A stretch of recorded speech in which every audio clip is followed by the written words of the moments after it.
Well, hi again, everyone. This is the Dick and Mike Show.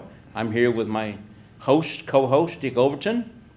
And today we're going to talk about your name and the value of it and what it means to you. And why do you devalue your name? What it should mean. It should be valuable. It should be valuable. Yeah. I mean, I talk to some of my clients about that, and I'll say, your mom and dad probably spent a lot of time figuring out what to call you, what your name is going to be. Grandfathers, great-grandfathers, heredity, whatever your name's going to be. It was very important to them that you have the right name. And you can destroy that. Yeah. And why? Why do we do that? And our question today is about everything you do has your name on it. Whether it's a question or a statement, it's a statement more than a question. Right. So I started out, and a couple of the books I've written cover this thing, and we've mentioned it briefly on some other shows. But I start out with a paragraph by, there are those out there who have never met you, who have an opinion of you and what kind of person you are by what others have told them. Mm-hmm. And you've experienced that. Sure. You come back to Decatur from the service and other places you've been. You've done other jobs, and people have a preformed idea about Dick Overton. Right. And sometimes you wonder what happened. You wonder what went wrong. And sometimes you're glad things went right, but Sure. a lot of times you wonder, what happened? Where did I get this reputation from? You do. Yeah, in fact, it's funny because I was involved in an incident when I was in the state police where the speed limit had been dropped to 55 miles an hour. It was during this energy conservation.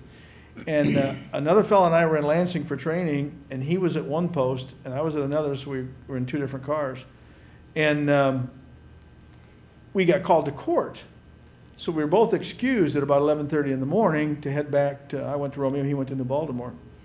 And we were leaving Lansing, heading out on, I think it was 21 at that time or 78, but it was a divided boulevard that headed straight east from, we just happened to catch the lights.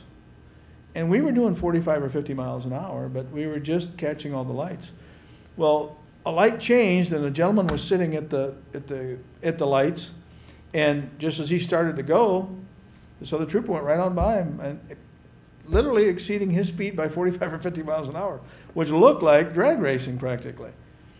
Well, he didn't see that, but he looked in the mirror and saw the second car coming, and that was mine. So he got that license number. I didn't get back to the post, and he had already called the commander, and what was even more interesting, I had to write a letter and explain what the whole thing, but what was even more interesting, a couple weeks later I came home, and apparently that was in a paper around town, that I was charged with drag racing with another patrol car out of Lansing, and it was far from the truth. And I was kind of hysterical when the guy said, "What? I saw your name in the paper. What was this deal about you racing out of Lansing?" And I said, "I had no idea about that." Well, that sticks with you. So Yeah. when I decided to leave the state police and go back to college and pursue what was an interest of mine a lot younger, now it had been extrapolated to I was a misfit and got kicked out of the state police. And I said, wow, these things just snowball. So people ill-informed and young people, and we talked about earlier this small town we grew up in, I gave a kind of a motivational speech at a small town one time. And along the way, I was trying to impress upon people that your name is going to be your bond, and it's going to be important who you are.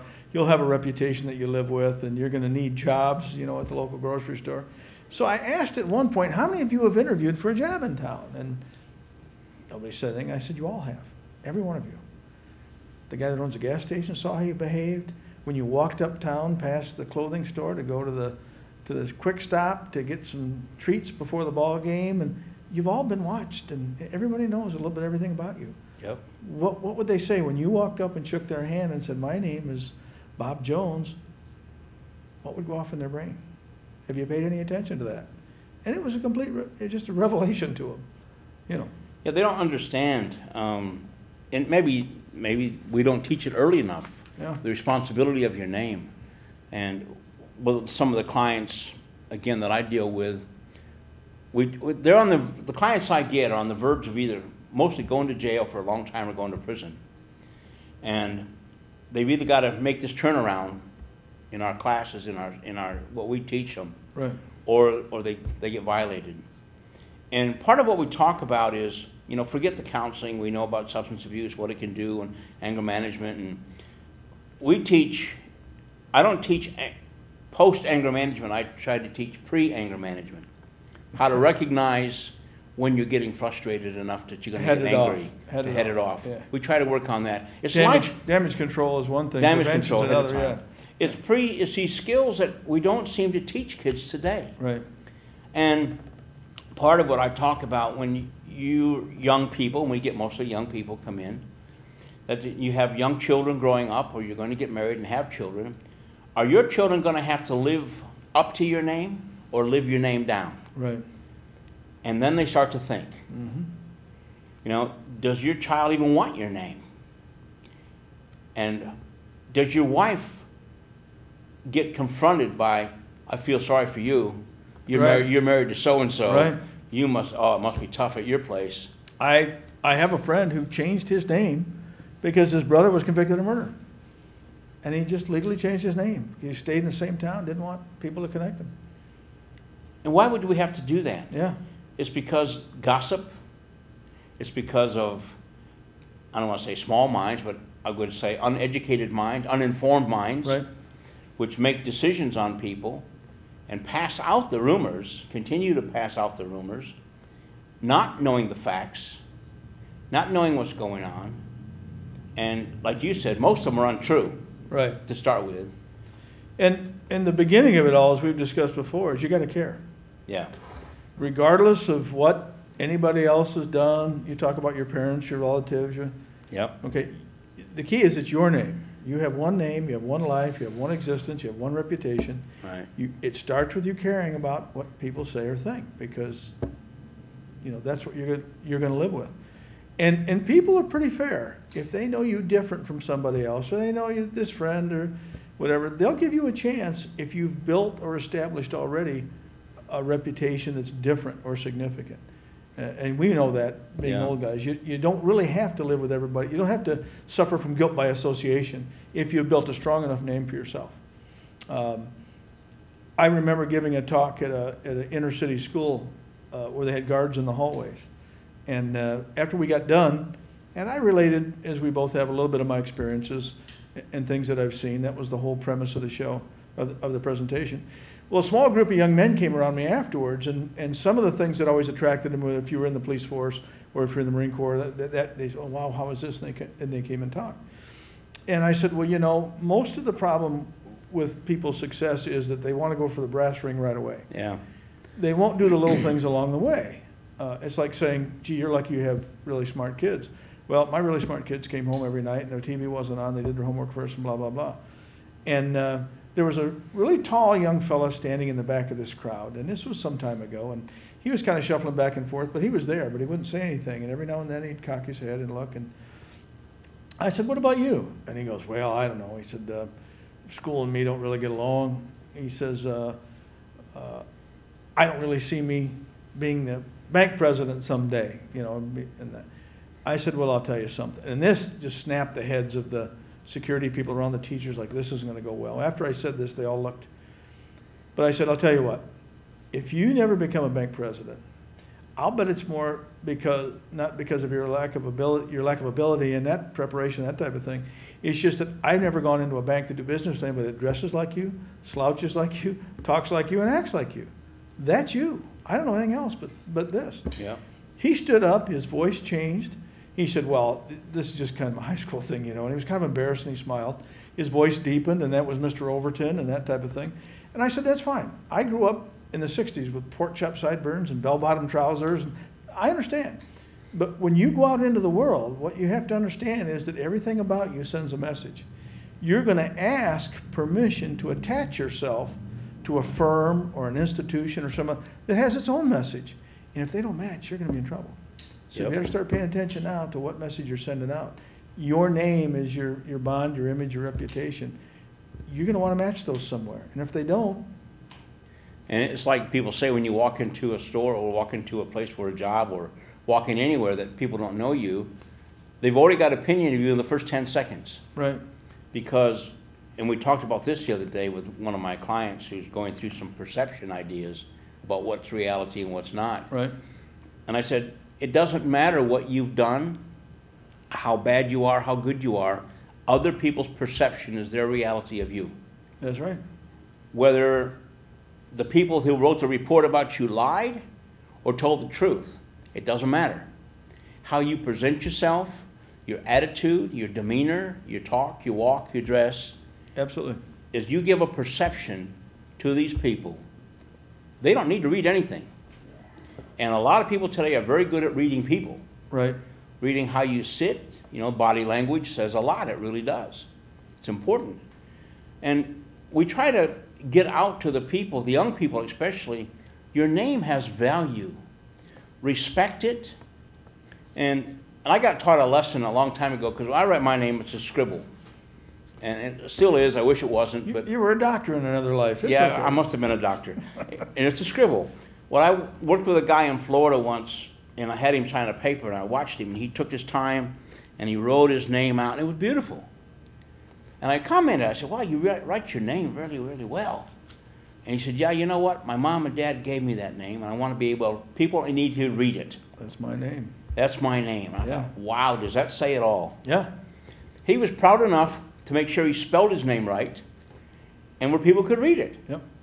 I thought, oh, and this was an older guy. He was older than me, but he still wanted people to know his name. And you know, too, you were talking about people can have misinformation about you. Sooner or later, they'll find out you. Yeah. And you know, with working with people, and I've hired people in business. I was a retail manager for a large firm for 8 years in 2 different stints.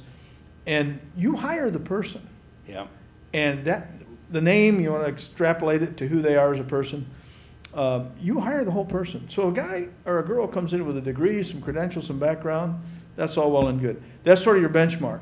You may have put that down and say, don't even apply unless you have these. Now I want to know, who are you? Because that's what I'm going to live and die with. Yeah. And I used to tell young people that in this world, and we were talking about this earlier, especially in this very litigious world, there are a lot of things employers can't ask. Yeah. And that aren't any of their business, and that's why they don't, and they've learned. But when I used to counsel young people to, in interviews, I said, of course, do all the things that are expected, dress properly, be on time, answer their questions, do a little research on your employer. Those are all things that are, but sooner or later, their real concern is going to be, who is this person? Who am I getting? So all the things that they can't ask, and I did this once. I mentioned that I worked at Southwestern Michigan College. Yep. I was interviewed by the president of the school and some of the others, and we went through the standard interview, and I did something that I later on encouraged all young people to do at the end of an interview, when everything else is done, and they say, do you have any questions or do you want to say anything? I said, add this on. I know there's a lot of things that you can't ask, but I want you to know. I don't have a drinking problem. I don't have a gambling problem. There's nothing about me you're going to find out later that is going to be detrimental to my working here. What you see is what you're going to get, and I'll be here on time, and there's no other issue. And I've had young people come back to me and say, you know, that nailed the job. I'm sure it did. Well, that's what got me the job at the college. I'm sure it did. It goes back to, again, your name, who you are. That's what people hire. That's what people interrelate with. My grandfather used to say, the secret to success in business, with everything else, people expect a good product, they expect a good price. If it's a vendor, he buys steel for his machine shop, everything. People do business with people they want to do business with. Yeah. It all comes down to who you really are, and you say that name, what you've built, what it means to people. You can hear it in their voice when you call them on the phone. You know, you can even be a salesman, and you can call them up and say, hey, this is Dick. I want to check in with you. Hey, how you doing? Somebody else might get, not now. Tell them I'm busy. That type of thing. You know, it's like living in Decatur, it's a small town. I go in the hardware store, and I know the manager, and I trust his opinion, because I know him. Sure. We live in the same town. Yep. I know where he lives. Yeah. You know, where you live. If you give me a bad product, I'll come into your house. You know, I know where you live. I'll return it. Yeah. But I go in there and I ask him for an item, not a product, right, but an item. And he'll say, well, this one's good, this one's not, this one. I'll take what he recommends. You bet. And I won't question it. And it's usually correct. Auto parts store. I know the owner there really well. I lived at his house for a long time. I go in there and tell him Roger, I need this, I need that. He'll give me what I need. I don't question the quality or the part. I trust him. Right. And that's what you need to have. I trust him. I trust who he is and his name. And you know, this is a common thing we both got from the military, because one of the things the military does with young people is make them assertive. Yeah. And one of the things they do is make you shout your name loudly and stuff, Yeah. and pay attention to it. And everything is about you and how you react with other people. And if you don't perform, other people are going to die. That Yeah. type. One of the things they drive home immediately is that you are very significant in this organization. You're very important, and you better start paying attention to that. Right. And I think that's how many young people have we said that the military made a profound difference in their life. Not recommending everybody join the military tomorrow, but the idea that they first start to concentrate on you and your significance and who you are, and you better start paying attention to it is very profound, and it works for them. And then we get the guys, and I get them too, and you've heard them, is that they say, well, I don't care what others think of me, I know I'm a nice person. Oh yeah. So, or what people take me as I am, again, I don't care, I'm not going to be fake. So they think being, and I follow that up by saying, I'm not going to be a fake person, or that means someone that I'm not, for anyone. I say, this is some serious confusion in this statement. My question is, what is having respect, courtesy, morals, ethics, and integrity have to do with being fake? Yeah, and you can't fake those. And you can't fake those. That's right. Now, you can dress the way you want, within reason. Sure. You can not shave or shave, let your hair grow. But having the basic fundamentals of life's integrity and honesty has to come out.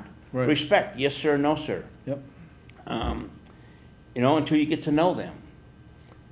I like in the South, where they have an intermediate respect term, is that when young people are friends enough not to call me Mr. Cyber, they call me Mr. Mike. So it's still not Mike, but it's in between. It's in between. It's right. Still a little respect. Mr. Right. Mike, can I do this? Or right. Mr. Mike, can I do that? I don't hear that anymore. Right. I don't hear that down south much anymore either. But well, and you know, it's interesting. You talked about I'm not going to be fake. It's interesting. I've had young people when I've talked to them about how to present themselves in a job interview. Right. I'm not going to beg anybody. I'm not going to crawl. Oh, really? You're above that? Because you're asking somebody to give you money for your services. You're trying to convince them that it's a worthwhile trade. I don't consider that begging. You got to make a case. Yeah. You know, if you think that's begging, if that's beneath you, don't show up. And I've heard so many young people say, well, I'm not going to give you respect if you don't give me respect. Sure. And I say, look, I'm the adult here. At least I've lived this long. I earned some kind of respect. Sure. You haven't earned any respect yet.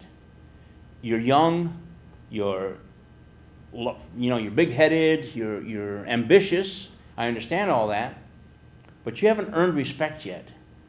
I'm glad you're still in school. I'll give you that respect. Right. I'm glad you passed your driver's test. I'll give you that respect. I've always said I'll turn it around. I'm hearing, I'll start respecting you after a little while when I see what you're like. Yeah. And my respect to you will not be to abuse you or belittle you or that type of thing. But again, it's jumping through the hoops. It's doing the little things along the way. But you and I have talked philosophically too, just about this idea that I saw something on the internet the other day. You're not given a good life or a bad life. You're given a life. Yeah. And you got to make it. I've seen, and I'm sure you have over the years, people born with a proverbial silver spoon in their mouth that turned out to be a complete waste. Yeah. And other people that you don't know how they defied the odds, but here they are, doing good things. And that's the same thing about your name. You've got one life and one existence. So no matter how you started out, good or bad, there comes a time, whether you're 14, 15, 18, different cultures do it differently. Yeah. Sooner or later, your life is yours, your name is yours, your reputation is yours. The rest of it doesn't matter. And that's really a gift. It's a great thing because you're not guilty by association anymore. You can build your own, your own name. When people hear what they think when they hear that name is up to you. And sometimes you have to take the big step too. Sure. Sometimes when you may have done something to wreck your name. Sure. Moving away, relocating is not running away. Relocating is giving yourself a chance. Right. Giving yourself a breath. It's hard to do in the same location where you earned the bad name. Mm-hmm. You can do it. Right. It takes a long time, and people will respect that if you do. Right. But sometimes it's very hard. Because today we're controlled a lot by insurance companies and policies. Sure. And if you've got a record of a felony or whatever, it doesn't matter what it is, right, you can't get a job. Right. It's really hard. And sometimes a relocation and doing something else might change your approach, your look on life. And we have to figure out how to convey that to the young people, that just because you might be good in basketball or good in baseball, right, doesn't mean you're good in anything else. And this idea of being wild and crazy, even when you're a college kid, as you said, it still depends on what it is. Certain records stay with you. Yeah. When I worked in industry and worked with the apprenticeship programs, we worked with a lot of very large trade unions too. And you think of people being a carpenter, electrician, and you see that van running around town with the Mike's Electric on the side. Well, it's not just that. These people built Comerica Park. Yeah. When a huge building goes up, they're the ones that do it, the Sears Tower, that type of thing. Yeah. When a school gets remodeled, when the hospital built the medical school in Grand Rapids, it was the skilled tradespeople that came in. One of the things that is a problem with that is that when they go to those areas, including a nuclear power plant or someplace where there's military gear, these large trade unions will run through their list of people to get on the job, and they just flick away the ones with records. They can't go there. Yeah, I know. If you've got certain records, you can't go work in a hospital. If you've got a certain record, you can't go do a school. Okay? Yep. So we try to tell people that name and that record can stay with you. And you have to understand that some things are forgiven. It doesn't mean that you'll never have a productive life. If you've been a young man that did some things, it doesn't mean you'll never find a nice girl to marry to. You can go on, as you say. Yeah. But there'll be some things that stay with you that you can't get past, and it's unfortunate. And it's very difficult. I mean, you can change your name. Sure. But it catches back up with you if you're not careful. Mm-hmm. You have to really understand what you're doing when you do that. But from the very beginning, if we can convey to the young people, your name has value, respect your name. Respecting your name gives you self-respect. Right. You know, just because I'm so-and-so doesn't mean I'm the king of the roost, but who says I'm not? Right. You know, who says I'm not the leader of the pack? And parents who don't see themselves as the king of the roost. Right. You know, maybe I've got what society or culture thinks is a menial job or something like that. Character and things have nothing to do with that. We've met some of the finest people in the world. One of the things that we talked about in liking a small town is that some of the finest people in the world come from all different backgrounds, but you'll see them sitting together in the restaurant. Yeah. The thing they have in common is they're all good people. They like each other. They respect each other. I don't care if you're the president of the bank, or you own the insurance company, you're the local dentist. What matters and why they're comfortable with each other is because they're good people. So parents raising kids don't automatically start them out with, well, you know, we're not those rich people like those people. Those are the people that live on the hill. Don't do that. Start out and say, look, the first thing, Bob and Susie, my kids, that you have to do is that you have to take charge of your name. I don't know where you'll be in 20, 30 years, but I do know you'll be better off if you file this thing away and you work this way. Yeah, and we have to get people to come on the show. If you have something you want to say about this particular topic, your name, how do you get it back? How do you know, how easy it is to lose it? Sure. I've written a chapter in a book called Guilty by Accusation. That's your name. People who, maybe jealousy, for whatever reasons, your name is getting thrown around and you want to try and control it or stop it. Well, we've got ideas on what to do with that. But contact us, email us, call the show.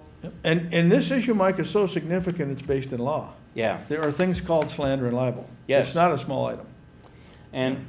And people don't understand that, and it seems to be done every day now. Oh, yeah.